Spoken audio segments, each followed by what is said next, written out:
সবাইকে শুভেচ্ছা জানিয়ে আজকের অনুষ্ঠান শুরু করছি। এরকম কিছু কি বলে রূপক?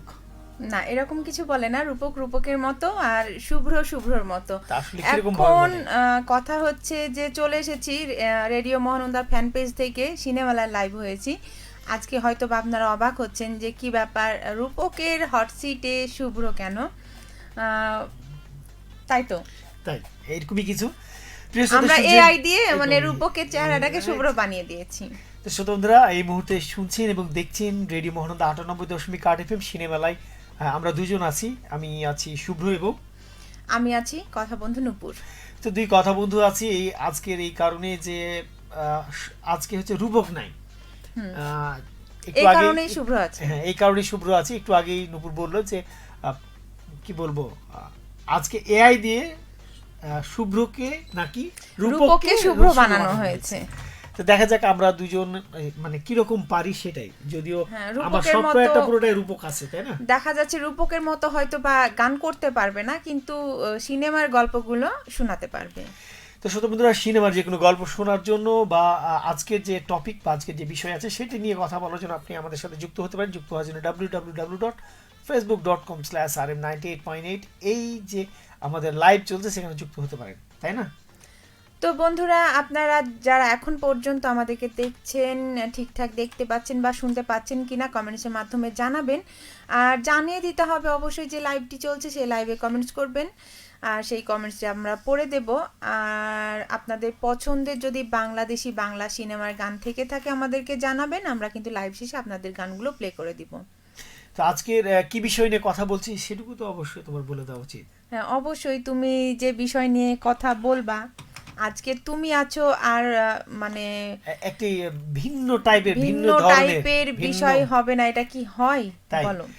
তো চলো জানিয়ে দিই, আজ বন্ধুরা আমরা অনেক সময় দেখি যে আমাদের আশপাশে অনেক প্রিয়জন মানুষ থাকে, তাই না? প্রিয়জন মানুষ থাকে, স্বামী স্ত্রীর সম্পর্ক, প্রেমিক প্রেমিকার সম্পর্ক, বাবা মায়ের সম্পর্ক, বন্ধুত্বের সম্পর্ক, বিভিন্ন ধরনের সম্পর্কগুলি থাকে। সেই সম্পর্কের মধ্যে একটা সম্পর্ক থাকে যে সম্পর্কটাতে আমরা অতিরিক্ত ভালোবাসা বা অতিরিক্ত কেয়ার দেখাই, দেখাই না? একটা সম্পর্কতে না, মানে সব সম্পর্কে সম্পর্কের মধ্যে যদি আমরা অতিরিক্ত কিছু মানে ভালোবাসা দেখাই, সেটাই কি বিরক্তির কারণ হয় আসলে? তুমি খেয়াল করে দেখো কি যে না, সবকিছু আসলে অতিরিক্ত কিছুই ভালো না, ভালোবাসার ক্ষেত্রে কেন, সবকিছুর ক্ষেত্রে। সেটা আমিও বিশ্বাস করি, সব ক্ষেত্রে অতিরিক্ত ভালো কিছু না। আমি দেখেছি কি যে বাবা মা তার ছোট্ট সন্তানটিকে ভীষণ ভালোবাসে।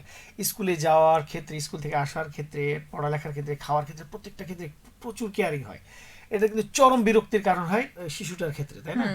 এটা দেখেছি, আমরা দেখেছি কি যে প্রেমিকা বা প্রেমিক তার প্রেমিকাকে ভীষণ পছন্দ করে। সে কোথায় যাচ্ছে, কার সাথে কথা বলছে, কি নিয়ে কথা বলছে, সেটা নিয়ে হাজারো প্রশ্ন, চরম বিরক্তির কারণ হয়ে থাকে। বন্ধুত্বের মধ্যে দেখা যায় যে একটু বন্ধুর সাথে আড্ডা দেওয়া, কথা বলা, একটু কোনো না কোনো ভাবে তাকে ডাকা, কোনো মাঠে গিয়ে আড্ডা দেওয়া, খেলা, দেখা যায় বন্ধু একটু একা করতে চেয়েছে, তখনও কিন্তু বিরক্তির কারণ হয়ে থাকে। স্বামী স্ত্রীর খুব কাছাকাছি দুজন থাকে, দেখা যায় স্বামী বা স্ত্রী দুজনকে প্রচন্ড সন্দেহ করছে, বা কোথায় যাচ্ছে, কোন ছেলের সাথে কথা বলছে, কোন মেয়ের সাথে কথা বলছে, তার মেসেজে কি আছে। সন্দেহটা অতিরিক্ত ভালোবাসা থেকে আসে। হ্যাঁ, অতিরিক্ত ভালোবাসার এটা একটা কারণ, এটাও কিন্তু একটা বিরক্তির কারণ হয়ে দাঁড়ায়। তো শ্রোতাবন্ধুরা বুঝতেই পারছেন যে আসলে অতিরিক্ত কেয়ার বা অতিরিক্ত ভালোবাসা বিরক্তির অপোজিটের মানুষটার বিরক্তির কারণ নয়। তো আপনি যদি হয়ে থাকেন তাহলে নিশ্চয়ই লিখবেন। লিখার জন্য www.facebook.com/rm98.8। একটু আগেই নূপুর যে কথাটি বলছিল যে সিনেমা নিয়ে কথা বলা, যেহেতু নূপুর এবং রূপকে আমি দেখেছি বরাবরই যে তারা দুজন 90s মানে 90 দশকের সিনেমার কথা খুব গল্প করে, কিন্তু দুজন মানুষই 90 দশকের সিনেমা তেমন মানে বর্তমান সময়ে দেখে, কিন্তু 90 দশকে তেমন দেখিনি। আমি কিন্তু অনেক দেখেছি 90 দশকে। আমার নব্বই যদি একটু গল্প করি তাহলে বুঝবে, আমি 96 সাল থেকে সিনেমা দেখা শুরু করেছি আমি। 1996 সাল, তার মানে প্রায় 31 বছর। 96 সাল থেকে যখন সিনেমা দেখা শুরু করি, তখন আমাদের সময় যারা ছিলেন, ওমর সানি ছিলেন, রুবেল ছিলেন, আলেকজান্ডার বোস ছিলেন, তারপরে 96 সালে, তার মানে তুমি ক্লাস 8-9 পড়তে? না, অনেক বেশি বলছো। আমি তখন ক্লাস 6 পড়ি। চুরি করে সিনেমা দেখি, সামনে দিকে গুলশান হল। 96 সালে 6 পড়ো? হ্যাঁ। আমি তো শুনেছি তোমার এসএসসি হচ্ছে 98। তুমি কি করো, যোগ করো, তাহলে পেয়ে যাবে। তো হ্যাঁ, তাহলে তুমি 6-8 পড়তা না, কিভাবে?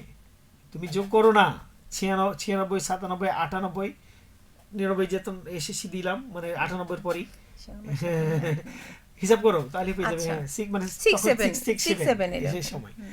তো সে সময় জসিম ছিল খুব, মানে মান্না এবং জসিম সবচেয়ে হিট নায়কদের মধ্যে একজন। জসিমের সিনেমা আসছে বাংলার বাঘ বা বাংলার ঢোল বা তেজি, এই টাইপের যখন সিনেমাগুলো আসে তখন বুঝে নিতে হবে কি যে সেখানে কোনো জায়গা পাবো না। আমার মনে পড়ছে কি যে তখন নতুন হল হয়েছে সন্ধ্যা হল, সন্ধ্যা হলের সামনে আমরা সবাই সিনেমা দেখতে গেছি, মানে সিনেমা এসেছে বাংলার বাঘ, আমার মনে পড়ছে বাংলার ঢোল। আচ্ছা, চাঁপাইনবাবগঞ্জে কি কি সিনেমা হল ছিল জানা নামগুলো? 4টা সিনেমা হল ছিল। প্রথম সিনেমা হল সেটি হচ্ছে গুলশান হল, যেটি এখন ক্লাব সুপার মার্কেট নামে পরিচিত। দ্বিতীয় হলটি হচ্ছে উদয়ন হল, যেটি এখন ভাঙা চলে গেছে, সেটি হচ্ছে এখন উদয়ন মোড়ে অবস্থিত, সেটা ভাঙা একদম চূর্ণ বিচূর্ণ হয়ে গেছে, সেখানে কিছুই নেই এখন। তৃতীয় যেটি হল সেটি হচ্ছে সন্ধ্যা হল, এবং চতুর্থ হল হচ্ছে রাজমহল হল, যেটি এখন অবস্থান করছে। সন্ধ্যা হলটা এখন কমিউনিটিতে পরিণত হয়েছে, ভাঙেনি কিন্তু মানে কমিউনিটি সেন্টারে পরিণত হয়েছে। তো এই সন্ধ্যা আমার মনে পড়ছে বাংলার বাঘ সিনেমা দেখতে এসেছি, এবং সিনেমার জন্য আমি একদম মানে হল থেকে আমি একদম রোডে দাঁড়িয়ে আছি, তার মানে এই পরিপূর্ণ জায়গাটা একদম পরিপূর্ণ হয়ে আছে। আমরা তো ছোট, একদম ছোট, কেউ ঢুকতে পারছি না। দ্বিতীয় দিন এসেছি একই ঘটনা, তৃতীয় দিন এসেছি একই ঘটনা, এরকম করে 6 দিন বা 7 দিন পরে কোনোভাবে সিনেমা দেখতে পেতাম। এখন তো সেই সুযোগ নাই। এখন তো বুঝতে পারছো তোমরা, সিনেমা দেখার জন্য একটা নেটে সার্চ দিলেই সে সিনেমা দেখা যায়, যেদিন বের হয় তারপর দিন সেটা পাইরেসি হয়ে বের হয়ে যায়। তা আমার মনে হয় কি যে সেই সময়ের যে সিনেমা দেখার মজা এখন হয়তো সেটা পাই না। এখন তো মনে রিলসে চলে এসেছে, এই 30 সেকেন্ড, 40 সেকেন্ড, 50 সেকেন্ড, 2 মিনিটের কোনো রিলস হলে দেখতে চায় না, তাই না? এখন সিনেমাগুলো ওই রিলস আকারে বের হচ্ছে এবং দেখতে চমৎকার লাগছে, একটার পর একটা আসছে, ভালো লাগছে, অপেক্ষায় থাকছি এরপরে কি হবে, এরপরে কি হলো, ভালো লাগছে। একটানা 3 ঘন্টা সিনেমা দেখা আসলেই খুবই বিরক্তিকর না, সময়ের বিষয়। দেখা যাচ্ছে ফেসবুকে ঢুকে ছোট ছোট ভিডিওগুলো দেখতে দেখতে 3 ঘন্টা পার করে দিচ্ছি। হ্যাঁ, কিন্তু একটা সিনেমা দেখার আর মনোযোগটা নাই। 3 ঘন্টা একটা সিনেমা বসে, কিন্তু দেখা যাচ্ছে ফেসবুকে বিভিন্ন রকমের ভিডিও দেখতে পাচ্ছি, রিলস দেখতে পাচ্ছি, একটাতে আর আটকে থাকি না। এই জন্য দেখা যাচ্ছে যে এখন আমরা ফেসবুকে রিলসের দিকে ঝুঁকে পড়ছি। চলো একটু কে আছে একটু দেখলি। বিরহ বেদনা রহমত আছেন, আমি হাজির, ধন্যবাদ। আরো আছেন শামিউল জাহান রিফাত, জয়েন করলাম, সাথে থাকবেন, ধন্যবাদ। কেমন আছেন ভাই? খুব মিস করছি। থ্যাংক ইউ বিরহ বেদনা রহমতকে তুমি চিনতে পারছো কিনা আমি জানি না। সে রেডিও মহানন্দার একজন একনিষ্ঠ কর্মী ছিল, দীর্ঘ সময় সে রেডিও মহানন্দার সাথে কাটিয়েছে, এখন হয়তো দেশের বাইরে আছে এবং কাজের মধ্যে দিয়ে আছে। আরো কে আছেন? হাসিনা খাতুন হাসি লিখেছেন, হ্যালো আপু ভাইয়া, ভালো আছেন? আলহামদুলিল্লাহ ভালো আছি, নিশ্চয় আপনিও ভালো আছেন। আয়েশা সিদ্দিকা মৌসুমী লিখেছেন, সালাম জানিয়েছেন, ওয়ালাইকুম আসসালাম। আপু ভাইয়া কেমন আছেন? আলহামদুলিল্লাহ ভালো আছি, নিশ্চয় আপনিও ভালো আছেন। ভাইয়া আপনার পাশের আপিটা কিছু খুব মিষ্টি। হ্যাঁ, আপনি একদম যথার্থই বলেছেন। আয়েশা সিদ্দিকা মৌসুমী আপু, আমি একটু আগেই মৌসুমী আপু কি আজকে আমাকে চিনতে পারছে না নাকি? খুবই মিষ্টি, তোমাকে আজকে একটু বেশি মিষ্টি দেখাচ্ছে, আমার পাশে আছে ওই জন্য বোধহয়। শোনো, একটা জিনিস মাথায় রাখবা যে একটা মানে 2-3টা আম রাখা আছে, কোন আমটা খুব সুন্দর লাগছে ওটা কখন ফুটে ওঠে, অন্য আমগুলাতে যখন দাগ দাগ ধরে থাকে। বুঝতে পেরেছো? ও করো না, মানে তোমাকে দাগ ধরে আছে তাই আমাকে ভালো লাগছে, বেশি সুন্দর লাগছে। আর যদিও সুন্দর, কিন্তু আজকে বেশি সুন্দর লাগছে। একটু আপু বলেছে যে আপিটা খুব মিষ্টি, আমি একদম সত্য কথা বলেছি। কারণ মৌসুমী আপু, আমি একটু আগেই চা খাচ্ছিলাম, চাটাতে একটুও মানে মিষ্টি লাগছিল না। আমাদের সব মিষ্টিতেই খানে, তাই তো? হ্যাঁ, আপু একটু সেখানে আঙ্গুল দিয়েছে, তারপর দেখলাম চাটা দারুণ মিষ্টি হয়েছে। আল্লাহ, আমি তো আজকে ফুলে ফেপে বেলুনের মতো উড়ে যাব আকাশে। দেখা যাক কত দূর উঠে। মোফাজ্জল হোসেন লিখেছেন, এফএম পোকাকে ইন্ডিকেট করেছেন, এফএম পোকা নিশ্চয় হাজির হয়ে যাবেন। রূপক ভাইকে মিস করছি। রূপক ভাই কোথায়? আপনি নিশ্চয়ই চলে আসবেন, আপনাকে সবাই মিস করছে। আয়েশা সিদ্দিকা, আপনি যখন সিনেমা দেখা শুরু করেছেন তখন আমি আম্মুর পেটেও ছিলাম না, বুঝো? তাই বুঝো বিষয়টা, বুঝো তুমি, এখন বুঝো তুমি কত মানে আদি যুগের মানুষ। আমি কত আদি যুগের মানুষ। আমার মনে পড়ছে কি যে আমি যখন বারোঘরিয়ায় বাজার করতে যেতাম তখন 5 টাকা বা 6 টাকা নিয়ে যেতাম, এক ব্যাগ বাজার নিয়ে আসতাম। 5 টাকা 6 টাকাতে এক ব্যাগ? মানে আমি এইভাবে নিজের বয়সটা না বললেও পারো। আমার সময়টা তখন স্বর্ণযুগ ছিল। 10 টাকাতে যদি 10 টাকা নিয়ে যেতাম, 10 টাকা বা 12 টাকা, তার মধ্যে থেকে 50 পয়সা মেরে দিতাম, বুঝলা? 50 পয়সা মেরে দিয়ে আমি অনেক, তখন কচুরি পাওয়া যেত, কচুরি 50 পয়সা মেরে দিলে 25 পয়সার কচুরি পাওয়া যেত এবং 25 পয়সার যে কোনো মিষ্টি পাওয়া যেত। এটা দারুণ লাগতো খেতে। পাকও পাওয়া যেত। পাক খেয়েছো কখনো? তাহলে বুঝেন মৌসুমী কি অবস্থা আমাদের শুভ্র ভাইয়া, কত বয়স। সো আজকে বোধহয় অনেক বন্ধুরা নেই। হ্যাঁ, আজকে আমরাও খুব বেশিক্ষণ থাকবো না, কারণ আজকে যে টপিক বা আজকে যে বিষয় সেটা নিয়ে কথা বলছিলাম যে আসলে নূপুর তুমি কি কখনো দেখেছো বা তুমি এই ধরনের সিচুয়েশনে পড়েছো যে বন্ধুরা মানে খুব কাছের মানুষ, মা বাবা বলো, ভাই বোন বলো, প্রিয় মানুষটা বলো, স্বামী বলো, সন্তান বলো, প্রেমিক বলো, মানে খুব কেয়ার করছে, এরকম মুহূর্তে কি তুমি খুব বিরক্ত খেয়েছো কখনো কিনা, সেটা এটাই জানার বিষয়। আমি তো বলবো না যে আমি বিরক্ত খেয়েছি, আমি ভাবি যে আমি মানুষকে বিরক্ত করি না তো। ও আচ্ছা, এরকম কি তুমি কাউকে প্রচন্ড কেয়ার করো, ভালোবাসো এবং তার প্রতি খুবই যত্নশীল? কেয়ারটা আসলে সেই বলতে পারবে করি কিনা, আমি তো নিজে থেকে বলবো যে আমি কেয়ার করি না। মানে এমনিতেই সন্দেহ এরকম কিছুটা, মানে আচ্ছা, এটা একটা বিরক্তির কারণ হতে পারে। যে তুমি সবসময় যেটা সন্দেহ করি করো? না সেটা বলবো কেন? তাই সন্দেহ কি কেয়ারের মধ্যে পড়ে? পড়ে না তো। অবশ্যই সন্দেহ কেয়ারের মধ্যে পড়ে, কারণ তুমি প্রচন্ড তাকে হারাবার ভয় থাকে তার প্রতি, তাকে কখনো কারোর সাথে শেয়ার করতে চাও না, তার প্রতি তুমি একদম মানে সে তোমার প্রতি সবসময় লয়ালিটি থাকবে, সেটার প্রতি তুমি সবসময় যত্নশীল, এই জন্য হয়তো বা তুমি এরকম কিছু হতে পারে না। অবশ্যই। তো বন্ধুরা, এই রকম আপনাকে কে ভালোবাসে আপনারা অবশ্যই জানাবেন, যে অনেক অনেক ভালোবাসে, যেটাতে মনে হয় যে না আপনি বিরক্ত হচ্ছেন, আবার ভাবেন যে না ভালোবাসে বলেই তো এরকম করে, সেই মানুষটির কথা আমরা জানতে চাচ্ছি। হ্যাঁ, জানানোর জন্য আমি আবারও বলছি www.facebook.com/rm98.8, এইখানে আপনি কি বলবো কমেন্টস করবেন। কমেন্টস করলে অবশ্যই, আর সিনেমার গান শুনতে চাইলে কোন সিনেমার গানটি শুনতে চাইছেন সেটা লিখবে। কোথায় ছিলাম যেন আমরা, তাহলে তোমার সিনেমার গল্প নিয়ে। তাহলে তোমার হচ্ছে পছন্দের হুম। নায়ক কে ছিল তখন? সেই সময় আসলে নায়ক বিভিন্ন ধরনের ছিল। আমার একটা জসিম? খুব বদ অভ্যাস আছে, তুমি বলতে পারো এটা আমার বদ অভ্যাস। আমি হচ্ছে একদম নির্দিষ্ট কোনো নায়ককে কখনো পছন্দ করতাম না, বা এখনো করি না। আমার যে নায়কের যে সিনেমাটার অভিনয়টা দারুণ লাগে, আমি সেটা আমার কাছে একদম মস্তিষ্কের মধ্যে গেঁথে চাই এবং ভীষণ ভালো লাগে। মান্নার প্রথম ছবি, আমি অনেকগুলো ছবি দেখেছি, তার মধ্যে তেজি নামে একটা ছবি দেখেছিলাম, সন্ধ্যা হলে লাগিয়েছিল। তেজি ছবি দেখার পর আমি তার একেবারে ভক্ত হয়ে গেছিলাম। আমি টপ রংবাজ নামে একটি, মান্না অনেক সুন্দর অনেক অভিনয় করে, অনেক ছবি দেখেছি, কিন্তু তেজি ছবিটা দেখার পরে আমি একদম মস্তিষ্কে গেঁথে গেছিল, এত সুন্দর অভিনয় করেছিল। মনে কাজী হায়াতের অনেকগুলি সিনেমা দেখেছি। কাজী হায়াত, তখন তো কাজী হায়াতের সিনেমা মানে একদম দারুণ। সে তার তার ছেলেকে নিয়েও সিনেমা করেছিল, সেটাও দারুণ ছিল। আমার মনে পড়ছে আরেকটা সিনেমা, টপ রংবাজ নামে একটা সিনেমা আমি দেখেছি রুবেলের, সেটি দারুণ ছিল। ওমর শানির একটা ছিল আজকের হাঙ্গামা বা এরকম টাইপের কোনো, তখন ওই সিনেমাতে ছিল। আমি তখন কিন্তু ওমর শানির জন্য সিনেমা দেখতে যাই, তখন ছিলাম হুমায়ুন ফরিদির জন্য। তুমি হয়তো বিশ্বাসই করবে না, ও তোমার তো পছন্দের অভিনেতা হচ্ছে হুমায়ুন ফরিদি। হুমায়ুন ফরিদিকে ভীষণ ভালো লাগে, হুমায়ুন আহমেদের এমন গল্প ভালো লাগে। হুমায়ুন ফরিদির অভিনয় আমাকে সবসময় মুগ্ধ করতো। তিনি একদম ছোট থেকে নাটক দেখতাম, যার কারণে সিনেমা জগতে আসলো হুমায়ুন ফরিদি। আর সেই সিনেমা তো বুঝতে পারছো, তুমি হয়তো কল্পনাও করতে পারবে না, আজকের হাঙ্গামা সিনেমাটা হুমায়ুন ফরিদির প্রথম সিনেমা, বোধহয় মনে পড়ছে না আমার ঠিক, তবে এরকমই হবে প্রথম সিনেমা। যেখানে দেখিবে ছাই উড়াইয়া দেখো তাই পাইলে পাইতে পারো অমূল্য রতন, এরকম টাইপের কোনো একটা সংলাপ ছিল এবং খুব বিখ্যাত ছিল। সেই সময় সিনেমার মধ্যে একটা না একটা সংলাপ থাকতো এবং সেই সংলাপ সবাই বলে বেড়াতো গ্রামে গ্রামে। এরকম তোমার কিছু মনে পড়ে? আমার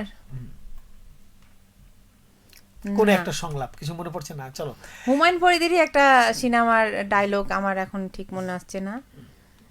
সুবর্ণা মোস্তফা ছিল, শাবানা ছিল, পালাবি কোথায় সিনেমার নাম, কিন্তু ওটাতে একটা ডায়লগ ছিল, তাই না? চলো দেখো, আব্দুল লিখেছেন, আব্দুল হাই লিখেছেন দুবাই থেকে, দেখছি ভাইয়া, thank you so much Abdullah ভাই আমাদের সাথে যুক্ত হওয়ার জন্য। দেখতে পাচ্ছি আকরা শুভ্র জুই, আসসালামু আলাইকুম শুভ্র ভাইয়া, অনেক দিন পর আপনার প্রোগ্রামে জয়েন করতে পেরে, আচ্ছা জয়েন করতে পেরে মনটা আমার লালা করছে। যাই হোক, আপুকেও মাশাআল্লাহ লাগছে। কেমন আছে আপনারা? আমি হচ্ছি কি বলবো, অতিথি মাত্র এই অনুষ্ঠানের, মূল অনুষ্ঠানের যিনি হিরোইন বা নায়িকাকে নিতে মানে সিনেমালায় নিয়ে আসতে পেরেছি, এই জন্য খুব ভালো লাগছে। আর আজকে তো রূপক ভাইয়ের কোনো খবরই নাই, কি বলবো। রূপক ভাই ইচ্ছাকৃত ডুব দিয়ে বসে আছেন, যেহেতু একরাশ জুই আপু কিন্তু শুভ্র ভাইয়ের একনিষ্ঠ ভক্ত। জুই আপু কিন্তু সেও কিন্তু একজন কথা বন্ধু এবং রেডিও সারা বেলার একজন কথা বলতো, সে দারুণ কথা বলে, তার উপস্থাপনা চমৎকার।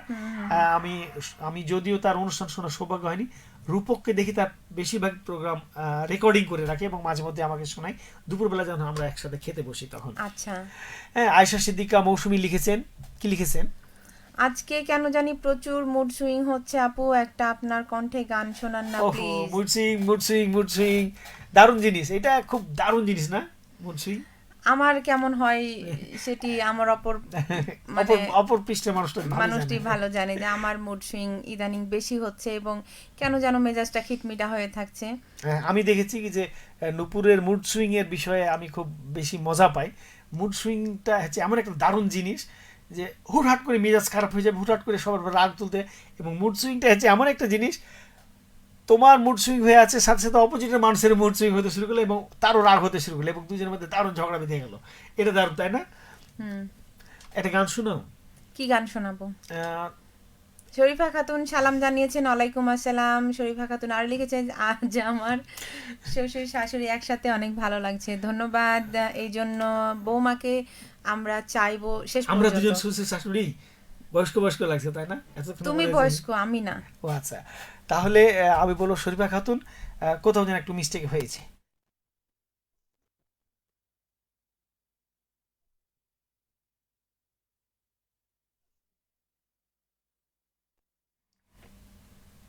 আন্তরিকভাবে দুঃখিত, ঠান্ডা লেগে গেছে, তাই না? আমার মনে হয় ঠান্ডা লেগে গেছে। মুড সুইং এর কথা বলছিলা তুমি, কি যেন বলছিলা? ও, মুড সুইং মানে আমার যখন হয় আমি চেষ্টা করি অন্য জনের মুড সুইং করে দেওয়ার, সাথে সাথে যেন তার মেজাজ খারাপ হয়ে যায়। মেজাজ খারাপ হয়ে যায়, তার মেজাজ খারাপ দেখে তখন আমার মেজাজটা আবার ভালো হয়ে যায়। Very good. এখন দেখা যাক, লিখেছে বাদশা খান, লিখেছেন আসসালামু আলাইকুম নতুন হাট থেকে, অসংখ্য ধন্যবাদ বাদশা ভাই। চাঁপাইনবাবগঞ্জের নতুন হাট, রাস্তাঘাট ঠিক হয়েছে কি বাদশা ভাই জানাবেন। রাস্তাটা সব ব্লক করা ছিল, সেই ব্লক রাস্তা কি মানে ছুটেছে কিনা একটু জানাবেন। সাইম লিখেছেন, সালাম জানিয়েছেন, ওয়ালাইকুম আসসালাম, দেখছি ইন্ডিয়া থেকে, আপনারা কেমন আছেন? সেই অনেক দূর থেকে দেখছেন আমাদের। ওপার বাংলা, ওপার বাংলা। এটা কোন গান শোনাতে চাইছিলে? কি গান বলো তুমি? আজকে যে গান বলবে আমি সেই গানই শোনাবো। তাই চলো, হঠাৎ বৃষ্টি একটা চমৎকার গান শুনি। কি গান? কোন গানটা তোমার ভালো লাগে একটু শোনাও। হঠাৎ বৃষ্টি অনেকগুলো, সোনালী প্রান্তরে, সেটা তুমি গাইতে পারো। আমি পারি না, এটা তুমি ভালো গাইতে পারো, আমি জানি। সোনালী প্রান্তরে ভ্রমরার গুঞ্জরে, তারপরে আমার মনে নাই তো, আমারও কথাগুলো আমারও মনে নাই। তাহলে কোন গানটা গাওয়া যায়? আচ্ছা, সেটা বের করো। শরীফা খাতুন লিখেছেন, ইনশাআল্লাহ শেষ পর্যন্ত থাকবো। Thank you so much. আমরা বোধহয় খুব বেশিক্ষণ আজকে আমরা থাকতে পারবো না, কারণ একটু পরেই আমাকে বের হতে হবে, অন্য একটা অ্যাসাইনমেন্ট আছে। আজকে তো রূপক ভাইয়া ছুটিতে আর শুভ্র ভাইয়া ব্যস্তর মাঝে হচ্ছে কি আজকে আমাদের লাইভ সিনেমা যেহেতু নায়ক নায়িকা ছাড়া হয় না, শুধু কি নায়িকা দিয়ে চলে সিনেমা, তাই নায়ককে ধরে নিয়ে এসেছি। লিখতেন শরীফা খাতুন, কেমন আছেন আপনারা? আমরা ভীষণ ভালো আছি, তোমরা সবাই কেমন আছো সেটুকু জানতে চাই। ছেলে মেয়ে ঘোরাঘুরি, আমাদের ছেলে মেয়ে ঘোরাঘুরি সব মিলিয়ে কেমন আছো সেটুকু জানতে চাই। লিখেছেন, আমার মুড সুইং হলে বাসার সবাই মাথা খারাপ করে দিই। একই অবস্থা দুজন মিলে যখন মুড সুইং হবে তোমরা দুজনকে এক জায়গায় করে দিতে হবে, তোমাকে এবং মৌসুমীকে। তখন তো এইরকম তো ধরো যে মানে মুড সুইংটা শুধু বাড়ির মানুষের লোকজনের সামনেই হয়, বাইরের মানুষের সামনে হয় না, যেহেতু লাভ নাই আমাদের দুজনকে একসাথে করে। দুজনের মুড সুইং ভালো দিকে চলে যাবে, হ্যাঁ। চলো, একরাশ জুই লিখেছেন, অনেক সুন্দর করে লিখেছেন। শুধু রূপক ভাইয়ার কথা বলছেন কেন? শুভ্র ভাইয়া ও ভক্ত আমি। রূপক ভাইয়া এবং শুভ্র ভাইয়া দুজনই একে অপরের পরিপূরক। আর কোথায় গেল? এই যে রূপক ভাইয়ার প্রোগ্রাম জয়েন করলে রূপক ভাইয়া বলে আমি নাকি শুধু শুভ্র ভাইয়াকে শুনি, আবার শুভ্র ভাইয়ার প্রোগ্রামে জয়েন করে শুভ্র ভাইয়া বলে আমি নাকি শুধু রূপক ভাইয়ার প্রোগ্রাম শুনি। উফ, আমি পড়ে গেছি মহাবিপদে। এই চাপে পড়ে আমার এখন গাইতে ইচ্ছে করছে, বিধি তুমি বলে দাও আমি কার। বুঝো, এটাই সুন্দর গান। বিধি তুমি বলে দাও আমি কার, দুটি মানুষ একটি মনের দাবিদার, আমি পৃথিবীর এই বুকে আগুন জ্বালিয়ে দেব তুমি যদি আমারই না হও। একটু চেঞ্জ করতে হবে। বিশ্বাসঘাতকতা করো না প্রিয়া, আমি ছাড়া তুমি কারো নও। একটা জুই বুঝতে পারছি এত সুন্দর গান কার জন্য। শাইম ভাই লিখেছেন সবে এটা বড় দিন। জুই আপুর জন্য গেয়ে দিলাম আমি। আসলে হ্যাঁ, জুই আপু কার? আমরা দুইজন শুভ্র এবং আমি বোঝার চেষ্টা করি। লিখেছেন সবে বরাত নিয়ে একটি গজল শোনান। অবশ্যই একটি গজল শোনাতে হবে, তাই না? দেখা যাক কখন শোনাতে পারি। লিখেছেন শরীফা খাতুন, আলহামদুলিল্লাহ ভালো আছি আমরা সবাই, থ্যাংক ইউ সো মাচ। আচ্ছা, শরীফা খাতুন রান্না খেতে হবে, তাই না? তাই সে নাকি অনেক সুন্দর রান্না করতে পারে। তুমি শ্বশুর হয়ে বৌমার রান্না খাওনি, তুমি কেমন সেটাই। শ্বশুর? বা লজ্জা করে রূপে পড়া উচিত। সেটাই, কেউ যদি শ্বশুর ডাকে তাহলে নিজের শ্বশুরকে দাওয়াত দেওয়া উচিত। মৌসুমী আপু লিখেছেন আমারও মুড সুইং বাড়িতে হয়, বাইরে হয় না, কি মিল আমার আর আপুর। আমি সেটাই সেটাই। বললাম। নূপুর, আমরা অনেক বকবক করে ফেলেছি। আমরা মনে হয় আজকে আর্টিস্ট মধ্যে চলে যাবো। আজকে অবশ্যই সব বন্ধুরা বা যারা ঘড়িতে থাকেন, এখন সময় 8:47। আমাদের আসলে আরো অনেকক্ষণ থাকার ইচ্ছা, কিন্তু শুভ্র ভাইয়া একটু কাজে ব্যস্ত, যেতে হবে। আমি পারছি না যে শুভ্র ভাইকে বলি যে তুমি এখন চলে যাও, আমি আছি একাই, একাই, কিন্তু উপায় নেই। উপায় নেই। মাসুদুল আলম লিখেছেন আসসালামু আলাইকুম আপু ও ভাইয়া, কেমন আছেন আপনারা? আলহামদুলিল্লাহ মাসুদুল আলম, ভালো আছি। তুমি তো না বলে চলে গেছো ট্রেন ধরার জন্য। ঠিক আছে, ব্যাপার না। একরাত শুভ্র জুই আপু লিখেছেন আপু আমার 2 ভাইকে বলে দিয়েন পৃথিবীর কোনো বুকেই যেন আগুন না জ্বালায়। আমি দুজনকেই শুনবো এবং দুজনকেই আমার বড় 2 ভাইয়ের জায়গা দিয়েছি। ও অবশ্যই আপু, দুইজনকেই শুনে আমি জানি, কারণ আমাদের সিনেমালাতে আমি জানি না তোমাদের দুইজনকে আলাদা করে শুনে কিনা, কিন্তু জুই আপু আমার সিনেমালায় থাকে। ঠিক সেটাই। আছে। আচ্ছা, বাদশা খান লিখেছেন আপু নামটা বলে দেন, কাকে বললেন? কাকে বললো? আপু, একটু আগেই তুমি যেটা বললা যে কার মুড সুইং হলে কার মাথা খাও। ও আচ্ছা, কাকে বললেন কার মাথা খায়? হুম। আমি নাম বলেনি, তুমি নাম বলেনি, সেটাই ও আচ্ছা, সেটাই। আমি শুভ্র ভাইয়ের মাথা খাই। আমার শরীফা মাথা নাই। খাতুন সেটাই, মাথা খেয়ে খেয়ে আর থাকার কথাও না। শরীফা খাতুন লিখেছে শ্বশুরকে ডাকতে ডাকতে ক্লান্ত। তাই শ্বশুর তাহলে তো তো এখন নিজেই যেতে চাচ্ছে। বুঝতে হবে, তাহলে চলে যেতে হবে একবার। আর না, আমার মনে হয় যে এই মুহূর্তে আমাদেরকে একটু আজকের মতো চলে যেতে হবে। শ্রোতা বন্ধুরা, আসলে যেটা নিয়ে কথা বলছিলাম যে আমরা ভালোবাসবো, অন্যের প্রতি সম্মান থাকবেই, প্রচণ্ড ভালোবাসার টান থাকবে, কিন্তু আমার ভালোবাসা তার যেন মানে বিরক্তির কারণ না হয়ে দাঁড়ায়। অনেক বিষয় আছে, একটু আগে যে বললাম সন্তানদেরকে মানে আপনি অতিরিক্ত প্রত্যেকটা কেয়ার, বিষয়ে কিন্তু স্পেস দেওয়া দরকার, একটা গ্যাপ থাকা দরকার। সন্তান যখন একটু বড় হয় তখন তাদের প্রতি একদম তীক্ষ্ণ নজর রাখতে হবে, কিন্তু তাই বলে প্রত্যেকটা বিষয়ে মাথা গলা বা নাক গলানো এটা সন্তানের জন্য খুবই বিরক্তিকর কারণ হতে পারে। স্বামী স্ত্রীর ক্ষেত্রেও দুজনের মধ্যে সবসময় একটা স্পেস থাকা প্রয়োজন, দুজনের মধ্যে বিশ্বাস থাকা প্রয়োজন, দুজনের মধ্যে সব ধরনের গল্প করা প্রয়োজন এবং বন্ধুর মতো সম্পর্ক। যদিও আমরা কেউ বিশ্বাস করি না স্বামী স্ত্রীর মধ্যে কখনো বন্ধুত্বপূর্ণ সম্পর্ক হয়, কিন্তু আমি এটা বিশ্বাস করি এবং আমি সবসময় এটাকে বিয়ের পরে আসলে কোনো বন্ধুই আগের কোনো মানে যতই বেস্ট ফ্রেন্ড হোক কেউ কিন্তু থাকে না, স্বামী একমাত্র বা স্ত্রী একমাত্র বন্ধু বন্ধু থাকে। বান্ধব। এই সম্পর্কটাকে আসলে বন্ধু মতোই যদি রাখা যায় তাহলে সুন্দর, এবং আর স্বামী স্ত্রীর মতো রাখলে আসলে একঘেয়েমি। একেবারে একঘেয়েমি। আরেকটা বলবো যে প্রেমিক প্রেমিকার ক্ষেত্রে একজনকে নিয়ন্ত্রণ করা এটা সবচেয়ে খুবই বিরক্তিকর জিনিস। নিয়ন্ত্রণ করার কোনো কিছুই নেই। কেউ যদি আপনার না থাকে আপনি কখনো তাকে আপনার করে রাখতে পারবেন না, অতএব তাকে স্পেস দিয়ে ছেড়ে দিন। বন্ধুত্বের ক্ষেত্রে বলবো কি যে বন্ধু যখন বুঝতে পারবেন কি যে আপনার বন্ধু একটু স্পেস চাইছে, আপনি দিয়ে দিন। সবসময় তাকে ধরে রাখতে হবে, তার সাথে ঘুরতে হবে, তার সাথে খেতে হবে, উঠতে হবে, বসতে হবে, অন্য বন্ধুর সাথে মিশবে না, এরকম কিছু না। অতএব তাকে তার মতো থাকতে দিন, আপনার বন্ধু হলে আপনার সাথেই থাকবে।